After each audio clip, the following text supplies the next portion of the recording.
Welcome to Politics Done Right. I am your host, Egberto Willies. This is a progressive program that will take the mystery out of politics. This is the program that will encourage you to make sure government becomes we the people. Whether you are liberal, progressive, conservative, or otherwise, you get to air your point of view.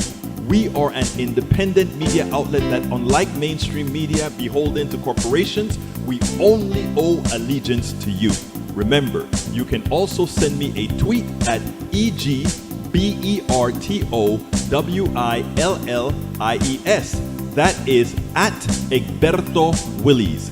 Let us engage. It is Politics Done Right. Well, folks, welcome to one more edition of Politics Done Right. I'm Egberto Willies, your host. Thank you so kindly for being part of the show. We are going to have a great show for you today. Great interviews again. Man, we got 40 interviews out or so out of Netroots Nation. So we have interview after interview, but all substantive, all very substantive interviews that we kind of piecemeal them on you as the time goes on. I hope you're enjoying it. From the emails that I'm getting it, you sure seem to be enjoying these great interviews. Anyhow, Yvette Avery Herod, how are you doing? Welcome to the PDR Posse, my dear beautiful lady. Bridge MCP, our PDR Posse leader, Michael Rudnin is in the house, and he says, Egberto, I filled you up again. You know, I couldn't decide which one to go with. Senor Paul Fleming has some good info for us as well. Welcome, Paul Fleming. Jeffrey Barkdall. Jeffrey Barkdall, how you doing, my brother? Paul Fleming, Bridge MCP. Let's see who else is in the house. Alistair Waters said she's driving. Keep your eyes on the road, my beautiful lady. We want to make sure you get wherever you're going safely. And, of course, we got AVQ. El Senor Michael Rudnin and Deb Denny is in the house. How you doing, Deb Denny? Melanie Keelan has just stepped in from España, Barcelona, España. Barcelona, Spain is how it says here. Welcome to the show. Great to have all our wonderful people here. Please make sure the first thing you do, if you are on Facebook, please give us a like. If you are on YouTube, please remember, give us that thumbs up. We need you. My daughter is typing. There you go, girlfriend. Tell your daughter we say hi. Welcome to the show, Alistair Eve's daughter. How are you doing, Alistair Eve's daughter? You know, your mother is a wonderful lady. So remember that. Be nice to her. That's what we all try. We try to be good parents. We all try to be. Starting, The Guardian. Do not drink the water. Jackson water facility fails after flooding in Mississippi. Mississippi capital Jackson will go without reliable water indefinitely, officials say, after pumps at the main station treatment plant failed on Monday, leading to the emergency distribution of bottled water in tanker trucks for 180,000 people. The city linked the failure to the complications from flooding of the Pearl River, but Mississippi Governor Tate Reeves, who declared a state of emergency, said the cause was unknown and that city-run water treatment plant had been poorly operated and understaffed for years. Jackson is more than 80% black or African American, according to U.S. Census. The city and state were both distributing bottled water and non-portable water for toilets, which is the governor called a massively complicated logistical task. That governor that they have is one of the most evil governors with a smile you would ever see. You listen to his words and you look at his face, you'll never think such an evil could emanate from a youthful looking guy that talks as if he cares, but cares not a damn thing about women, cares not a damn thing about most of his population. And that I've stated after writing several articles about that Governor Tate. The Guardian again, major sea level rise caused by melting Greenland ice cap. I spoke about that yesterday, is now inevitable. The loss will contribute to a minimum of 27 centimeters, 10.6 inches, regardless of what climate action is taken. Scientists discover the research shows the global heating to date will cause an absolute minimum sea level rise of 10.6 inches from Greenland alone, as 110 tons of ice melts. That is trillions, right? But I'm not going to read the whole one of that one. But let me just say, I want to articulate on this. But let me just read what he says. Our brother says, our future does not look bright. Climate models have routinely underestimated sea level rise. This keeps up. Multimeter sea level rise expected due to the direct impact of accelerating global warming between sea level rise and a swath of Earth becoming too hot to live in. Over 1 billion climate refugees will occur. And you have to remember, as you get a larger, as the sea level rises, right, the surface area of water increases, right? Because again, it's a globe. And as the water level increases, the diameter of the globe increases, right? Of surface of water. And when that increases, I should say the radius, when that increases, right? Because you're at a higher radius now, meaning in a sphere, it's a larger area. You get more evaporation, more moisture in the air. And what does that cause? Bigger floods, bigger hurricanes, bigger, all these different things. But there is yet something else as well with all our, flooding and the increase in Greenland. Remember an important factor. If ice is already in the water and floating, then there's no rise in the ocean from that melting ice. However, well, substantially that is, because the temperature after 4 degrees, water expands. But if water is melting from land, that is a direct increase in sea level. And that's what's happening in Greenland as opposed to other places where floating ice is melting. Big difference. All right. Third item from Rudnin. Come on. California approves landmark bill to give fast food workers more power. The bill will create a new 10-member fast food council with equal numbers of workers, delegates, and employers. That is similar to Germany, along with 2 state officials empowered to set minimum standards for wages, hours, and working conditions in California. A late amendment would cap any minimum wage increase for fast food workers at chains with more than 100 restaurants at $22 an hour next year, compared with the statewide minimum of $15.5 an hour, which cost of living increases thereafter. A survey of fast food workers, Los Angeles, published by UCLA Labor Center, January. I love this. I love this. Finally, workers getting somehow closer to a living wage, even though in California, some parts, you still can't live on that. Just about everybody in the house has to be working. Are we, as a nation, going to uphold FDR's vision of uplifting people out of poverty through decent wages, where we approach a minimum wage as a living wage? I think so, Radnan. I think we are going to get that if we get progressives elected. If we continue to elect conservatives, which means conserve whatever the wealthy has, no. But I think we're moving from that. That's why, I finally heard a congressperson said, not only are we going to win the House, but we are going to increase our numbers in the House. They're coming in line with my beliefs.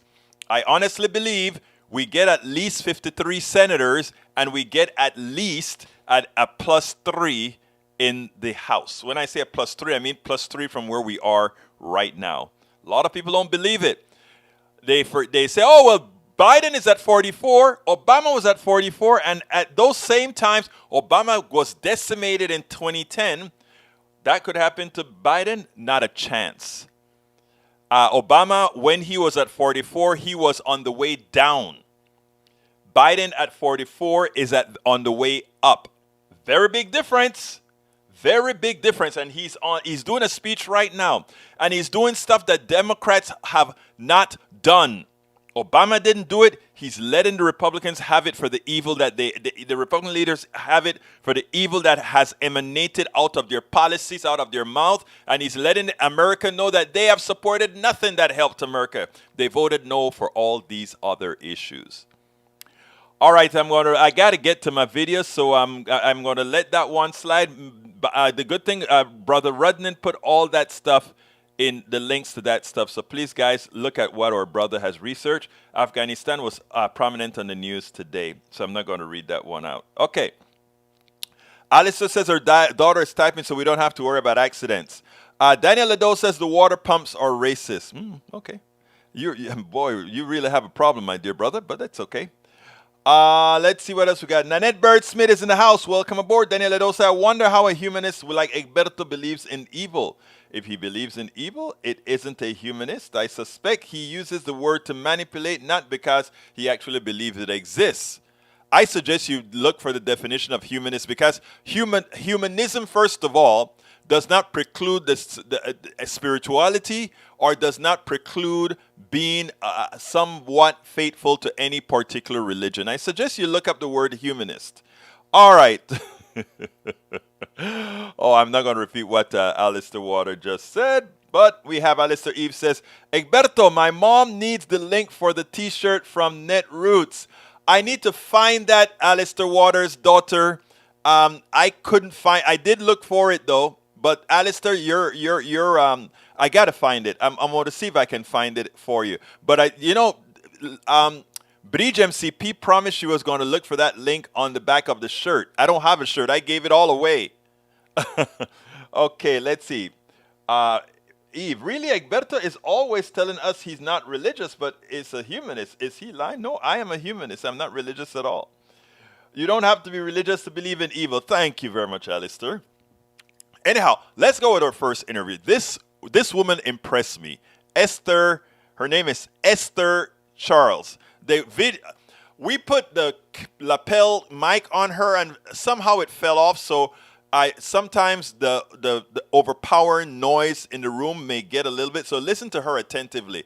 But I love her spirit. I love what she did. Check this out, and then we will take it on the other side. Let's see. Esther Charlestin.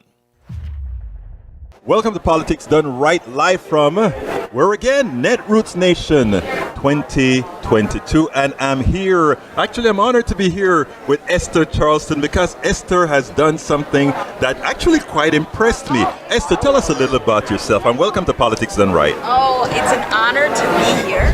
So yes, I moved to Vermont 3 years ago and ran for political office, and I was top vote getter. So I am a Middlebury Select Board member. And what that means is my town, we don't have a mayor. Right. We have 7 people who are elected and make decisions for the town. Right. I am one of the 7. And I tell you what, and I'm very frank with my audience. Yeah. And all of the time they know me. I have a very diverse audience, and we talk about Vermont and we talk about America and all of that. And I was just so impressed to see that in such a very white state that is not at all diverse, that someone like yourself can go into that state and because of who you are win an election. I think that is something that needs to be taught. And one of the reasons I wanted you on as soon as you told me that story, I am serious. It is we have to teach everyone how to adapt to an environment where they can actually be their better selves and perform. Yes. Talk to me. So I just always had the intention to make someplace home and to be an active member of my community. Right. I have 2 children, and I was like, wherever I call home, I will make sure that I'm a part of it. And right. So I sought out opportunities to be a part. So I did that by joining a church, by meeting different people.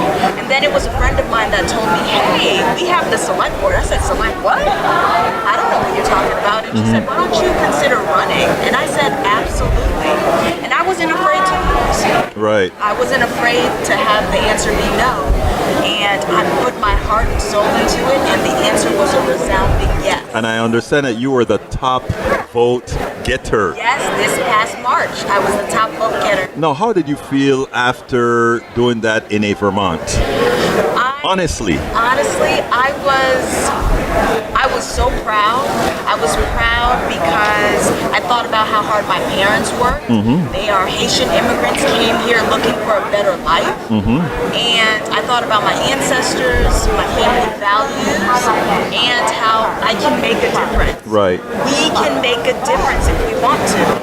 I think it's important. We have to understand the problems that we know our hue creates. But at the same time, we should never make our hue be an impediment to moving forward. That's what I saw when you came and said, hey, this is what I did. And it was like, wow. So, first of all, thank you for that. Now, tell me a little bit about what would you tell others that they should should do, to get out, not to forget how things are, but how to make how things will be. Yes.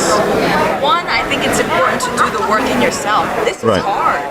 Putting yourself out there is hard. Being secure in who you are, what you're about is so important. And knowing that there's hope. Believing that there's hope even if it doesn't seem like it. Because if I were to tell a friend of mine, I'm moving to Vermont and I'm going to run for political office in 3 years, they would look at me and say I'm crazy. I'm a political guy. I would look at you and tell you you're crazy. But I said, you know what? I'm not going to let that stop me. I'm going to honestly talk to people about my experiences, listen to their experiences, and be there. Meet people where they are. And because I did that, I met people where they were, and they heard me, and they said, you know what? I want you to speak on our behalf. And I said yes. I was just kidding because I live in a very, very red Texas, in a very red area of Houston. So no, I believe exactly what you just said. I was playing when I said I would have said you're crazy. What I would have told you is go get them. Yes, okay, that's what I would. I really and seeing you go get them, and I don't mean go get them in a negative form. I mean go get them in a positive form. In that I'm going to go do what I need to do for my community. Yes. And people, and generally speaking, I think people see that. And I think because they saw that is the reason why you were elected. I honestly think the reason they see that is the reason you were elected. So give me a closing statement. Yeah. I'm going to run and be a governor of Vermont, so don't forget that. Well, I said a closing statement because there's one other question after that. Okay. And it goes like this. What would you have liked me to ask you that I didn't? It's always one that knocks people. So, don't feel too badly that you had to pause for a while. No, not at all. I think my why. What's your why? My children. Great. Knowing that I can be a part of something bigger and set up generations that come after me. Esther Charlestin, thank you so kindly for a wonderful interview. And keep up the good work, Governor Charlestin. I really enjoyed speaking to the next governor or the future governor of Vermont, Esther Charlestin. Let me just say, first of all, it was my fault. The mic I didn't notice that the mic fell off of her.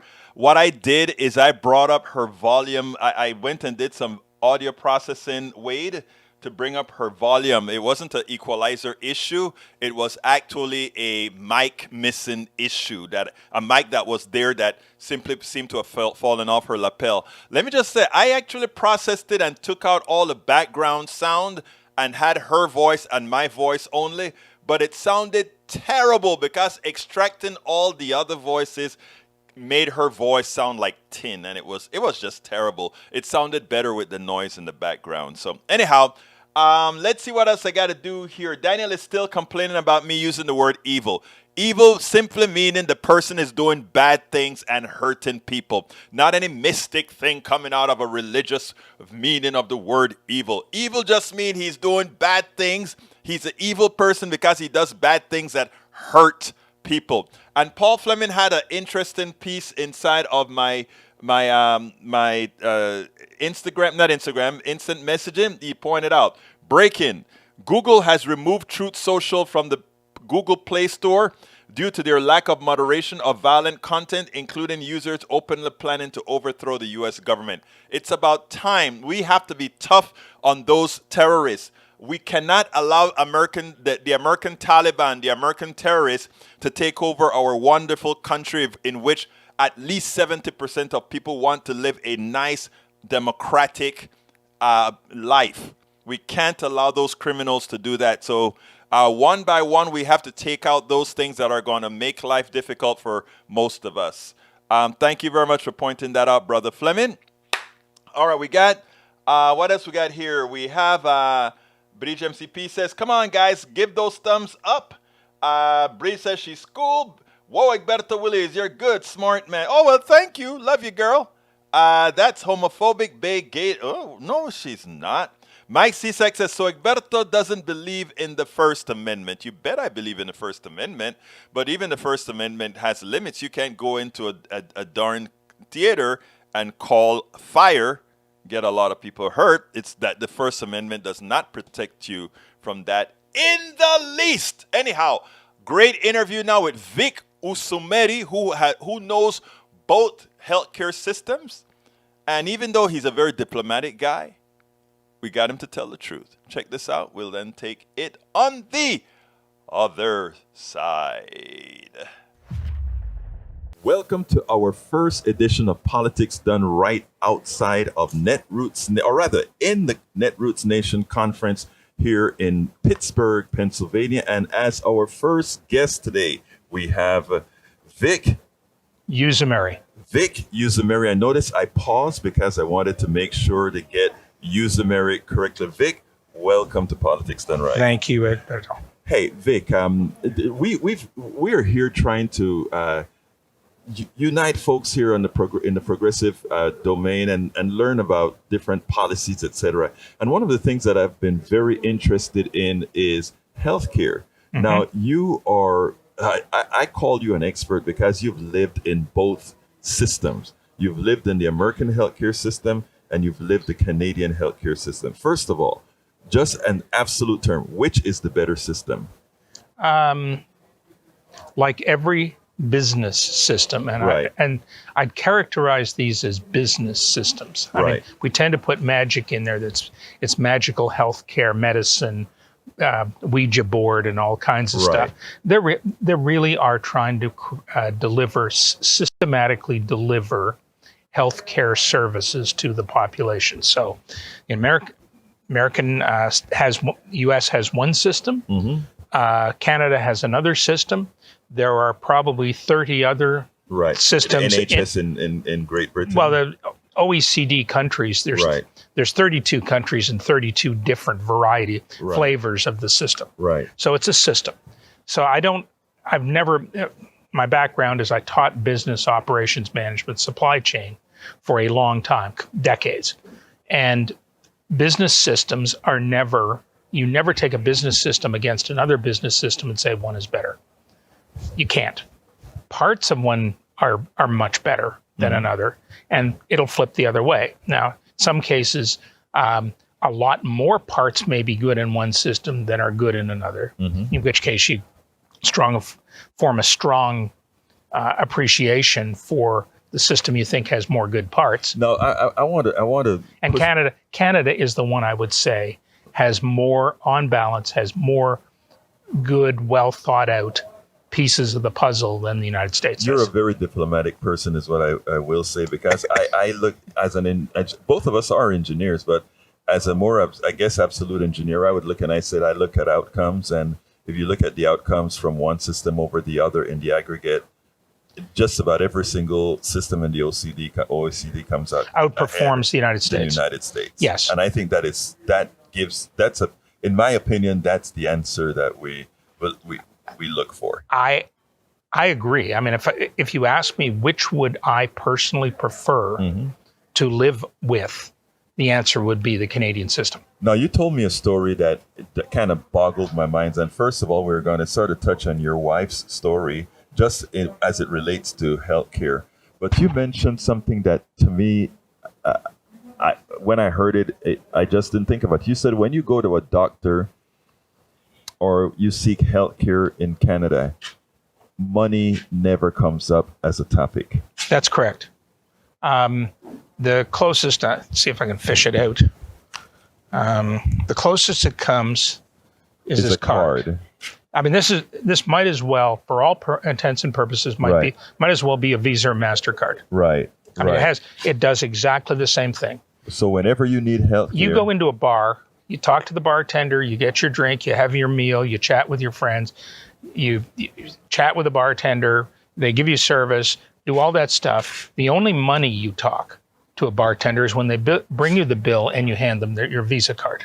Right. Okay, think that experience And that's the Canadian experience. So they give you health care and you provide that as the... You up front, you walk in, and they need to know who you are. That's your ID card. That's your ID. So, and at least where I am, downtown Toronto, all of my records are electronic. Right. So when my family practitioner sends me for a test, I go to get the test. I show my card. Well, that card allows them to look up my medical records before the test. Right. I mean, all that stuff is organized. It's all tied around. And the key is that it's a single point of truth about who I am and where the money's coming from. Exactly. And there's a big concept in business about when you build business systems is establishing a single point of truth. That is one place you can always go reliably to and get the facts. And everybody can do it, so everybody can be on the same page. Unlike our system where one particular doctor, any patient comes in, he has to have a staff to tell him exactly what insurance company are you with and call them up, see what's covered. That's right. That to me is the fundamental flaw and inefficiency in the U.S. system. U.S. system spends 25 to 35% of its healthcare dollar on administration, trying to figure out who to stick the bill to. Right. I mean, it's not about paying the bill. It's not about delivering a service. There's nothing in there other than everybody scurrying around like rats, right, in a maze, trying to figure out who's going to be the unlucky soul that gets stuck with the bill. That's the whole. That's almost quarter to a third of the total healthcare expenditure in the United States. Canada does not have that at all. Right. All right. So right there is any medical service you want to provide in Canada. You know, there's minor stuff around the edges, but in theory, it's going to be 25 to 30% cheaper. Right. Just because that cost is not part of the equation at all. That is true. So tell us a little bit about your recent experience that probably would have bankrupted somebody here in the United States, and you had it in Canada. Well, we just moved. My wife and I just moved from Atlanta. I mean, my background is I spent 20 years teaching at Auburn University. Mm-hmm. Then I took early retirement and lived for the past decade in Atlanta, downtown Atlanta. And then last August, we sold our condo and moved to Toronto.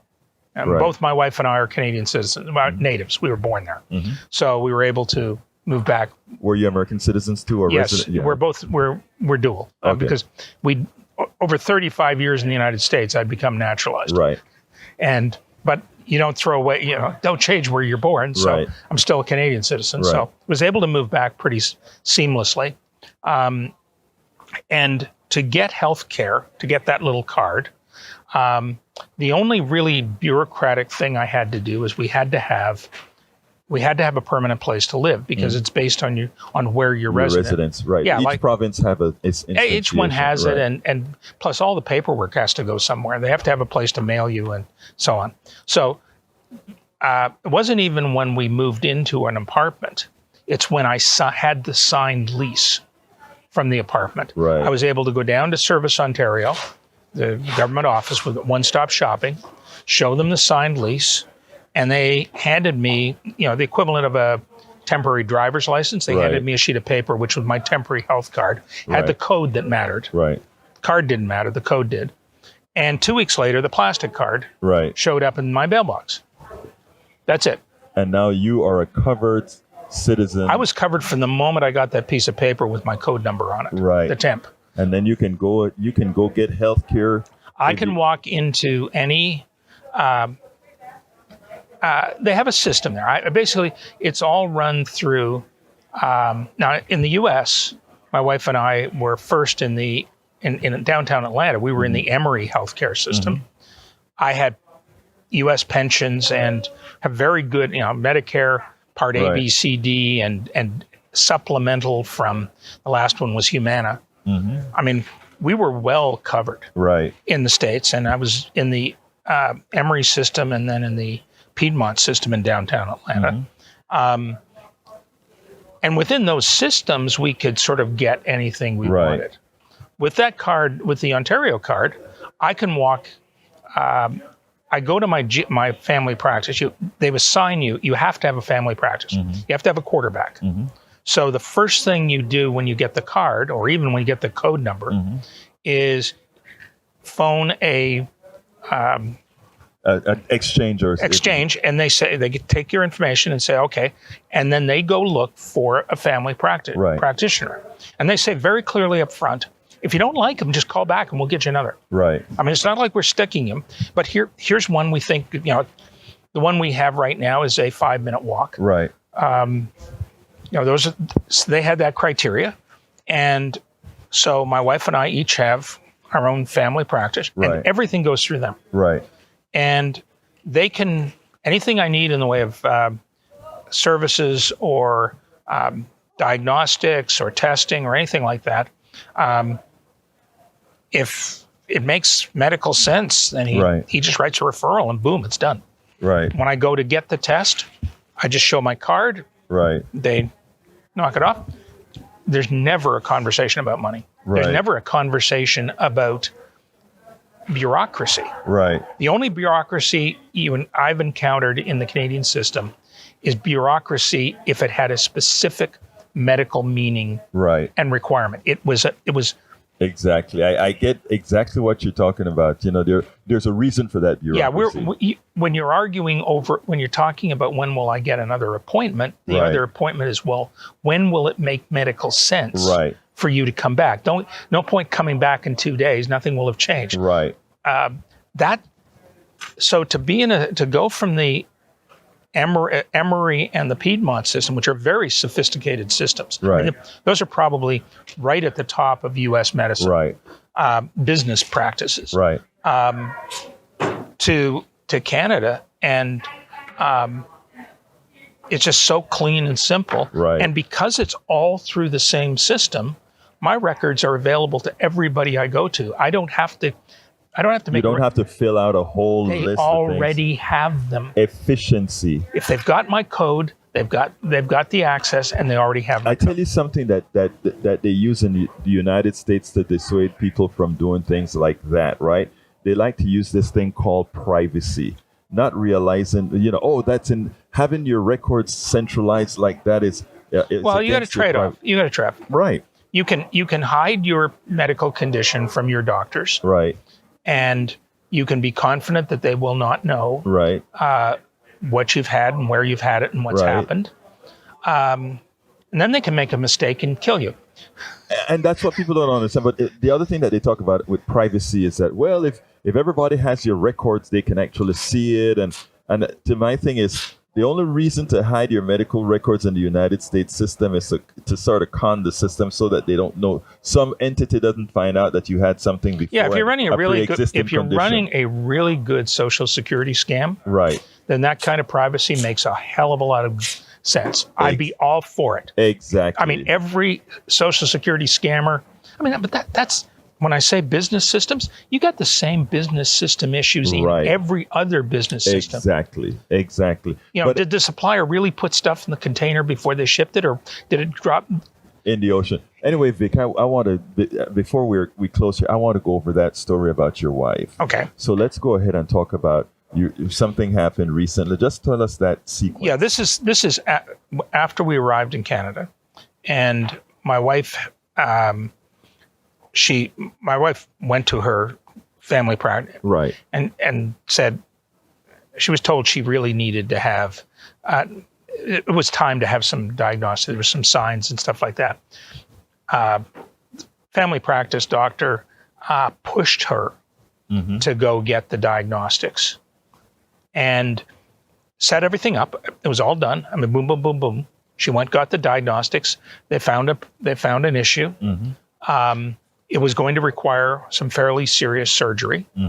The next step is the lab that found the surgery. The doctor at the lab that found the surgery had already went straight ahead and made a referral.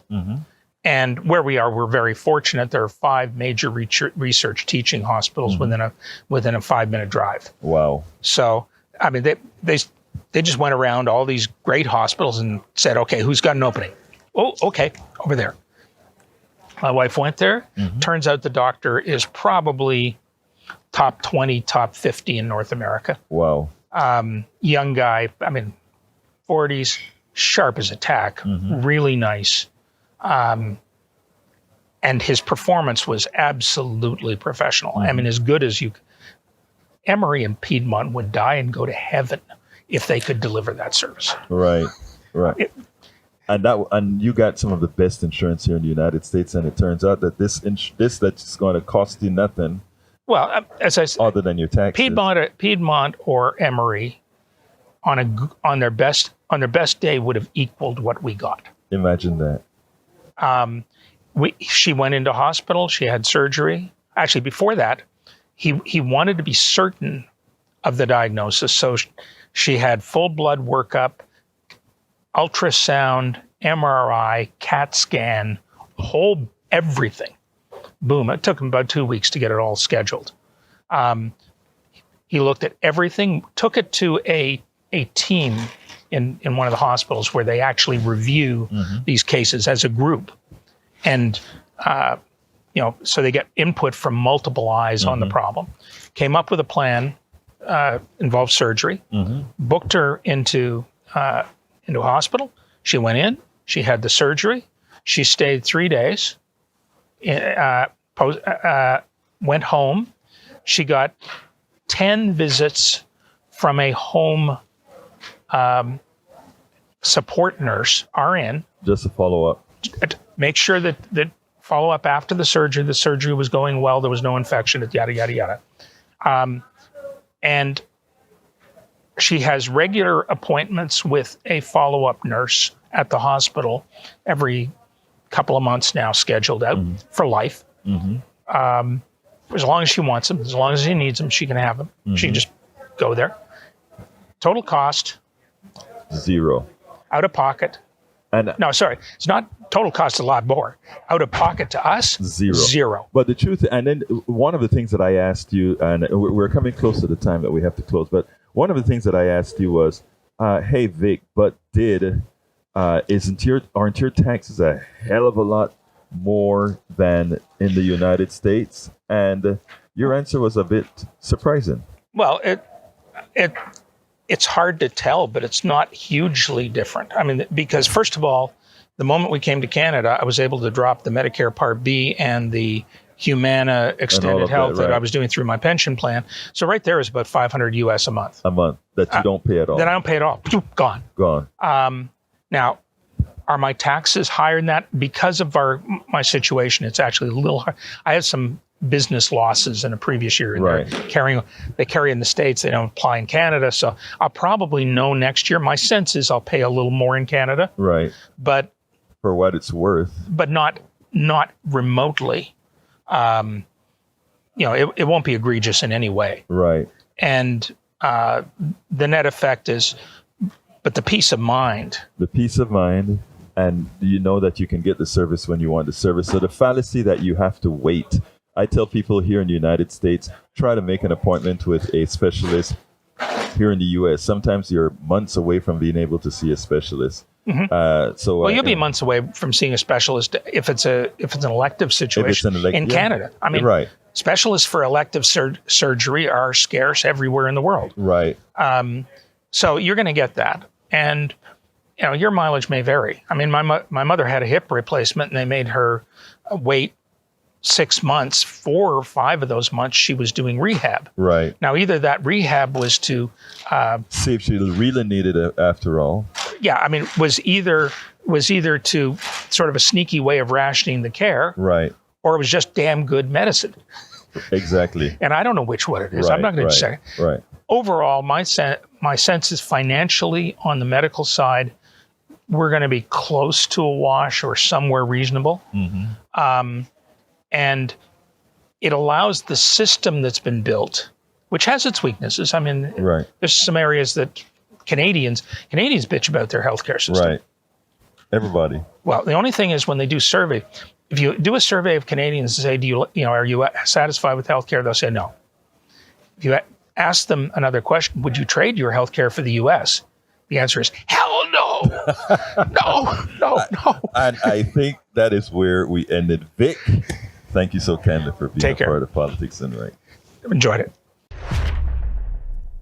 Absolutely. So anyhow, I got to do my quick ask, folk. Politics Done Right depends on you to keep doing what we do. What do? We make sure to keep, number one, the internet seeded with blogs and information to counter the right and to present what progressives represent for the benefit of us all to everybody so that it's not misread, misled by any other entity. We make sure and populate that internet with blogs, with videos, with all these other things to make sure that we are informed and to counter everything that you normally hear that are lying at the right. We also make sure to create articles in magazines, articles in newspapers all around the country to ensure, again, that our message gets out there. Last but not least, we also write books. As you see it, Class Warfare, the only resort to right-wing doom, How to Make America Utopia, are two of the many books that I've written on these issues. So please support us in one of many ways. Numero uno, you can support us at PayPal, either one time or monthly. Go to politicsdoneright.com/PayPal. You can support us on Patreon. That is politicsdoneright.com/Patreon. Patreon is spelled Patreon. You can support us by becoming a part of our YouTube channel, going to politicsdoneright.com/YouTube, or you can support us in many other forms that you can find at politicsdoneright.com/support. Be sure to visit our store, politicsdoneright.com/store, and get our books at politicsdoneright.com/books. And folks, please don't forget to continue to support.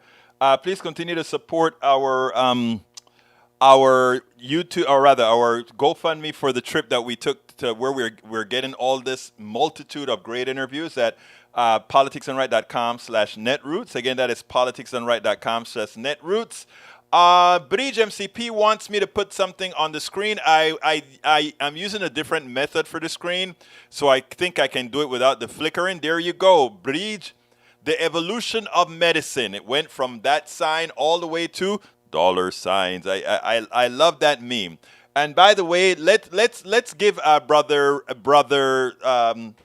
Ledo an education, because he continues to just believe that evil has some mystical value only. Here's the definition. Adjective when used as an adjective: immoral and wicked. Other definitions: profound immorality or wickedness. If you want to make it more less whatever, you can also say something which is harmful or undesirable. All of that is the definitions of evil from Webster. So therefore, I don't know what got into Brother Ledo, who somehow believes that somebody using the word evil has to mean they're religious or otherwise. It's not the case, Mr. Ledo.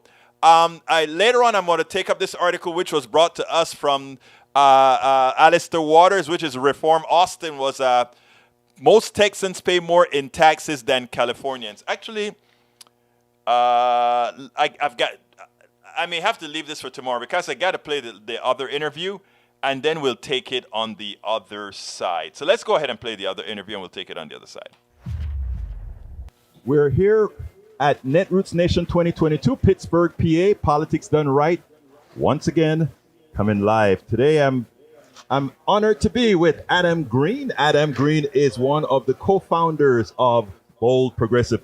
How are you doing today, my friend? Doing okay. Well, look, before we even get started, what I'd like to do is learn a little bit about the person. Tell me a little bit, who is Adam Green? Who is that? That's such a complicated question. I know, that's the reason I asked. Well, first of all, Adam Green is hilarious.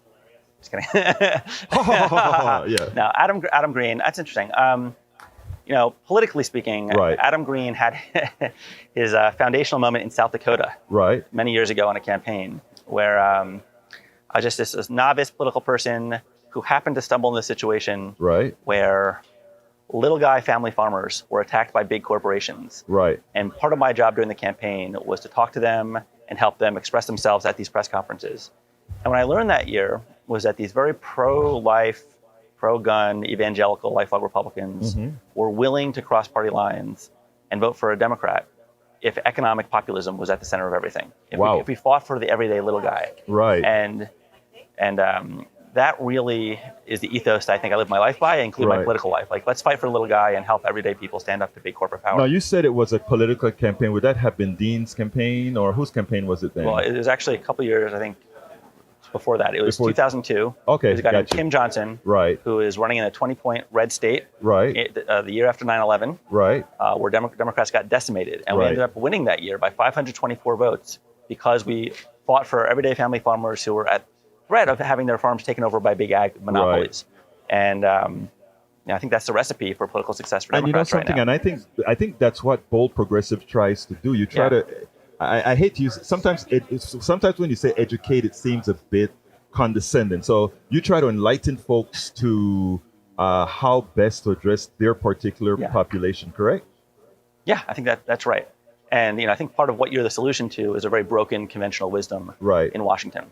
And it amazed me during the healthcare fight in 2010, as we were advocating for the public option, which was by far the most popular provision of the initial bill, right? Even New York Times polling showed that 50% of Republican voters wanted it, let alone like 70% of independents and 80% of Democrats. Basically a nonprofit entity to compete head-to-head with private insurance and create some market forces that bring down costs and give people a better deal.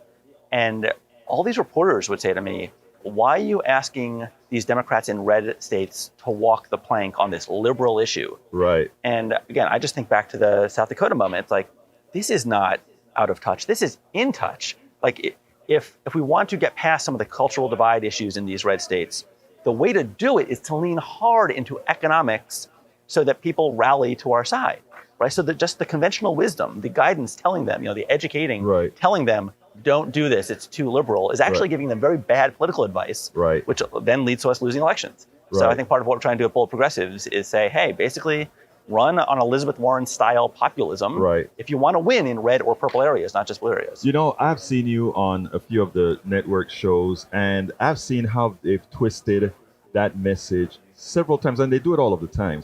And I think a lot of progressives that go on to the national networks sometimes, I think, believe that these guys just don't understand. I think they understand just well. I just think that how do you talk about a public option if Aetna is one of your major advertisers? Please explain to me. I don't know. Maybe I don't know something. How do you accept what Adam Green is saying on network TV? And I'm not saying anything bad about these guys. We all have who we're due to. But how could they listen to your message and say, okay? Yeah, no, I think it's a great point. It's why I say you're part of the solution, right? And the corporate media is fundamentally broken, right? And whether you're generous or non-generous in the motives you've ascribed to them, it is just a fact that there is not a corporate accountability lens in our media coverage. When bad things happen, the root causes, which often lie in corporate misbehavior, are never talked about. Right? Like the BP oil spill that happened back in the day. Like, where's the accountability? Where was the conversation about, it was this company skirting loose regulations and knowing that there wasn't a cop on the beat that allowed them to get to the point where we're polluting the planet, right? And I remember during that moment, I was thinking, like, I'm recycling. Like, how much recycling will I have to do in my lifetime to undo this corporate malfeasance? And that was really never a topic of conversation. It was just like, there's a crisis. We've a crisis. But it didn't really define the root cause of the crisis. Right? And I always talk about what corporations do is they pollute, they do other things, and then they charge you to clean up the pollution in the long run. They charge you for the healthcare that you have to get for the pollution caused by the pollution. I mean, it's a vicious cycle that I think if we had media, I mean, we have spokespeople already. You make a hell of a spokesperson on all these issues. Oh, thank you. The problem, however, is that we don't have a media that spreads that message out. When I go out live, I go out through one channel that expands into 10 channels. One channel to 10. That is what the media is supposed to do to your voice and the active voice of every progressive in here. So my question to you takes it this direction. when are all our leaders in the progressive space, you and many others, are going to see a reason to really promote these types of independent media and let the big boys come to you on your terms? I think that is a key question. And I think if things had gone different in the 2020 presidential primary, Right. we would be in that environment now. Right. I hope that President Biden is successful at the stuff that he's trying to do. Right. But there is a culture question that comes with who we elect as president, and Right. eventually, Senate and Democratic leadership in the House and Senate. There is kind of a 1994 old school thinking right now in most of Democratic politics, in part because a lot of our leaders are so old. Right. Nothing against actually, them. No. Actually, you're absolutely right. Yeah. Nancy Pelosi and her Right. whole gang are in Right. the 80s. Right. Like, why do you said the big boys? Why do the big corporate media get to ask all the questions at the White House press conferences? Exactly. Right. Weirdly, Trump had a bunch of right-wing media in the room Yes. asking questions, which Yes. allowed him to frame the message that was then put out through the corporate media. Right. I do think that if we get a progressive movement president, and again, unfortunately, there's a seniority system which often gets in the way of this in the House and Senate. I think if we have progressive leadership there, Nancy Pelosi does press conferences every week. Right. Who is she calling on? Right? Who is she prioritizing? Same people, Who is she inviting into the room? Right? I think if you were asking questions, it would be a lot different than Peter Ducey. I won't get into the room. Yeah. Right. And that's a whole issue. Yeah. I mean, at least the right wing bring in some of their news mags and the Yeah. OAN folks into the room, but the small progressive networks that are asking the real questions, they don't get called on, or they are made to believe that, they are right wing fringe. We are America. Yeah. You take a look at Rick Smith and all these guys. We represent America. Yeah. That's who America really is. Yeah. Well, Adam, I always ask a very specific question that I want you to take as long or as short as you want it to be. What should I have asked you that I didn't? Well, I gave you an obvious cue in the beginning. Well, what's When the I said cue? Adam Green is hilarious. You didn't follow up on that. Well, you know what? You didn't follow up on that, Well, you my know what? friend. Let me tell I you have what. some things I want to get off my chest. Okay, well, get it off your chest. Get it off your chest. Here's something that I've been thinking more about, which is comedy and politics together. Right. And for the last month of the 2020 election, we actually hired on contract 10 comedians, some that write Right. for late night shows, to kind of be what we call a virtual writer's room. Right. Where we would throw them ideas, things in the news, and ask them, just think about this and let us know if Right. there's anything kind of funny that would kind of cut through the depression and the noise that's out there. I like that, actually. It's a really, I think it's needed now more than ever. There was an Axios piece 3 or 4 weeks ago that pretty much said that cable news viewership is at a record low. Oh. Now we can analyze why. I think there's Right. a general distrust, but people are just depressed. They're tired. They're tuning out. They don't need an extra insertion of negative stuff in Right. peppering their brains. And it even said people are looking for distractions. Right. Sports, video games, whatever. Well, my analogy, I don't know if you're a dog person. I haven't had a dog, You had but a not dog? anymore. Same. You're familiar with a pill pocket. How do you give a dog its medicine in a pill form? Uh-huh. You make it look like a treat. Oh, I didn't know that. Yes, Really? it's a Okay. little thing that goes around the pill, and you give it to the dog, and they're happy to eat it. Well, similarly, we've actually taken a few stabs now at comedy videos with some real A-list heavy hitter celebrities. One around Biden-Harris, get out the vote, urging people to vote early in person when the post office was under attack. The second was around the Georgia Senate elections. Basically, celebrities doing a lot of breaking news hits, Right. talking about the corruption of the Republican Senate candidates, Right. which was kind of the key to winning those elections. And then a third one with David Cross from Arrested Development, one-man show, basically around the billionaire's tax when that was kind of hot in the news around Build Back Better. I like the concept. Yeah, and it basically was like, you watch this 4 or 5 minute video of him, you learn a lot about tax loopholes, Right. but it's punchline. And not only that, right? it's something that you want to keep watching. It's not like, there it goes depressing again. Yeah, no, it brings a smile to my face, helping to Right. make it, and it brings a smile to people's face. So we're thinking about, and we're actually on the cusp of this, coming week, Right. actually filming our first comedy ad.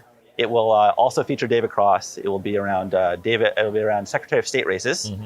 I will just preview the first line on your show. Let me hear it. It will be an interview where someone asks a Republican Secretary of State candidate, why are you running for office? And they will say something to the effect of, Secretary of State counts the votes. And when Donald Trump first asked me to run for Secretary of State, my reaction was, pardon me? No, literally. When he said he would pardon me, after going to the insurrection, I'm there. I'm running, pardon right? me. Right. And the thing is that all these Secretary of State candidates actually were at the insurrection or insurrection So adjacent. they may need a pardon. They need a pardon, right? So we're basically, it's like, oh, haha. Yeah. But it will be threaded with little jokes, but they emphasize like, we have these criminal misfits who tried to overthrow the election running to count the votes. Right. That's the core irony point. Right, If people know one thing about Secretary of State, that's the point they need to know. And we want to get it across through comedy. So, And you said you're funded for 10 of them?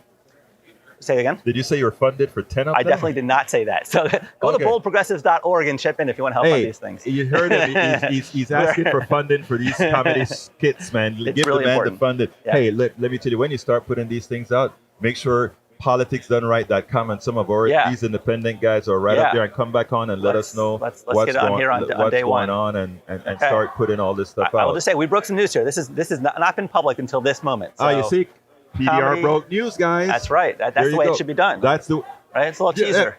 You got That's it, right, brother. that's right, that's you got right, it. You that's got right. it. That's the way it's done. That's But right. anyhow, folks, Adam Green, Bold Progressives. Check out boldprogressives.org. Boldprogressives.org. Remember, all these independent progressive organizations, including Politics Done Right, they do need your support. If you're going to change America, it starts with guys like Adam Green and many others. And folks like Let's this. get this done. Politics Done Right, out. I hope you enjoyed that. But let me tell you what is distressing sometimes. But I recover immediately when I have good people like Mike Cisak, good people like Daniel Ledon, all these guys. They honestly believe what they are saying, my brothers and sisters. They do, because there's an institution that works on a particular psychological part of their brains that is susceptible to these particular forms of lies. Let's give an example, all right? Republicans voted against the the maximum $30 a month insulin that would have given millions of Americans a deal on insulin, something that we've developed long time ago. Okay, long time ago. But no, the drug companies continue to get the bribe of us paying more for insulin than we need to. Your tax dollars, of course, most of the times in Medicare. They also voted against everything having to do with giving Americans health care after they've served the country in Iraq in those burned pits. But they somehow are better for Americans. They prevent us from creating tax breaks for the farmers who are hurt when the big ag corporations, who are supported by both Republicans and neoliberal Democrats. So we have all these entities that are screwing Americans, Republicans and neoliberal Democrats. And then we have the Mike Cisaks of the world saying, you lefties, the lefties who want to give you good health care, the lefties who want to make sure that you can be on your farm and be self-sufficient, the leftists who want to do all these things, while the Republicans and neoliberal Democrats lie to you. It is just like the slave in the big house overhears that the leading slave is creating a revolution to end slavery, and he goes and he says, Massa, John is gonna he's trying to get rid of you. And you stop those who would actually help you. Please listen to my programs and go to the links that we provide, to the information that we give, to unchain your minds. I am not doing this because I'm some lefty who just wants to hurt you. The people that are hurting you are two groups. Your Republicans who care nothing about you, only about the wealthy. And neoliberal Democrats who are nothing more than Republicans in the Democratic Party to ensure that the lefties don't get to serve you the way we should. That's all. And let me go back to Alistair Waters. I'm going to stay over by another minute. Alistair Waters gave us this stuff about, and folks don't understand the numbers. Yes, the taxes in California are higher than the taxes in Texas. But what this chart shows for anybody who knows how to read charts, which if we continue to give basic math and educate our citizens appropriately, we would understand.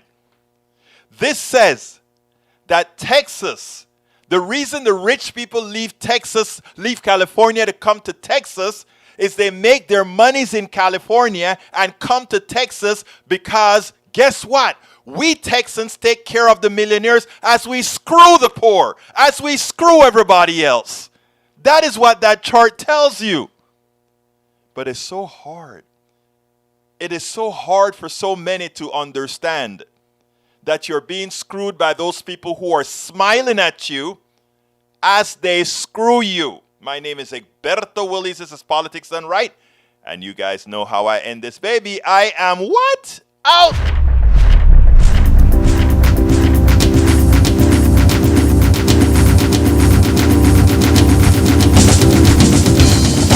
Welcome to Politics Done Right.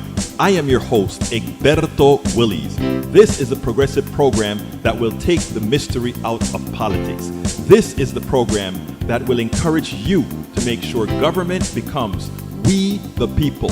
Whether you are liberal, progressive, conservative, or otherwise, you get to air your point of view.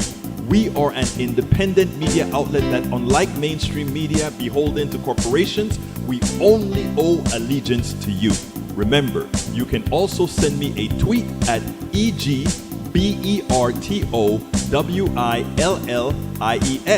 That is at Egberto Willies. Let us engage. It is Politics Done Right.